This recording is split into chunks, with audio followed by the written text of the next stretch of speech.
বিশ্বের একমাত্র উড়ন্ত চক্ষু হাসপাতাল অরবিস ফ্লাইং আই হসপিটাল এখন চট্টগ্রাম আন্তর্জাতিক বিমানবন্দরে। বিশ্বের আধুনিক চক্ষু চিকিৎসা সুবিধাযুক্ত উড়ন্ত হসপিটালটির সাথে আছেন চিকিৎসক ও নার্স সহ 20 সদস্যের বিশেষজ্ঞ দল।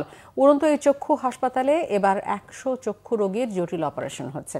একই সাথে প্রশিক্ষণ নিচ্ছেন দেশীয় চিকিৎসকরাও। চট্টগ্রাম থেকে নাসির উদ্দিনের তথ্যছবিতে রিপোর্ট।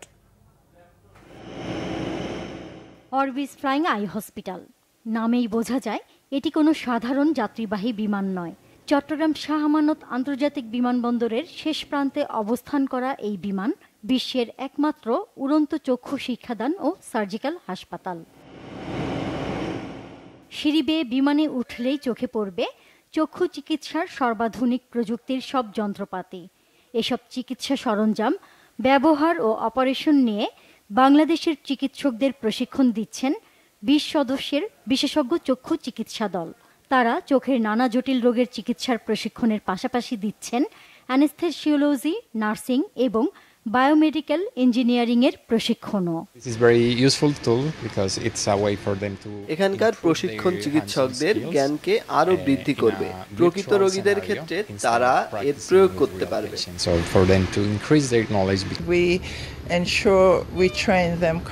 আমরা আমাদের আধুনিক যন্ত্রপাতি সম্পর্কে চিকিৎসকদের ধারণা দিচ্ছি সঠিকভাবে।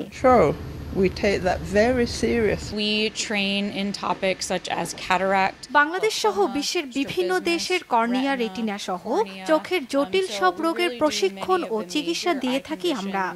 That affect people here in Bangladesh as well as all around the world. দেশের 170 জন চক্ষু চিকিৎসক নানা জটিল রোগের চিকিৎসা ও অপারেশনের প্রশিক্ষণ নিচ্ছেন এবার। আমরা যখন এটা কাজ শেখার পরে যখন মানুষের চোখে কাজ করব, তো আমরা আসলে অনেকাংশে তো এখানে একটা প্র্যাকটিস হয়ে যাচ্ছে।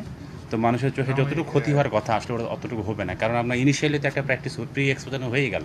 চোখের আধুনিক যে চিকিৎসা, আধুনিক যে অপারেশনগুলো, এগুলো আমরা এখানে সিমুলেটেড আয়ে শিখতে পারতেছি। এটা আমাদের জন্য অনেক বেনিফিট। পরবর্তীতে আমরা এটা আমাদের নিজেদের পেশেন্টের উপরে অ্যাপ্লাই করব, যেটা আমাদের পেশেন্টের অনেক লাভ হবে। 1985 সালে প্রথম বাংলাদেশে এসেছিল অরবিস হাসপাতাল। বিশ্বের নানা দেশ ঘুরে চক্ষু চিকিৎসা দেয়া এই বিমান হাসপাতাল এবার 11তম বারের মতো বাংলাদেশে এসেছে। বাংলাদেশের চোখের চিকিৎসকরা এখান থেকে যে প্রশিক্ষণ নেবেন তা এলাকার মানুষদের সেবায় কাজে লাগবে। গত 14 নভেম্বর চট্টগ্রাম শাহ আমানত আন্তর্জাতিক বিমানবন্দরে আসে অরবিস।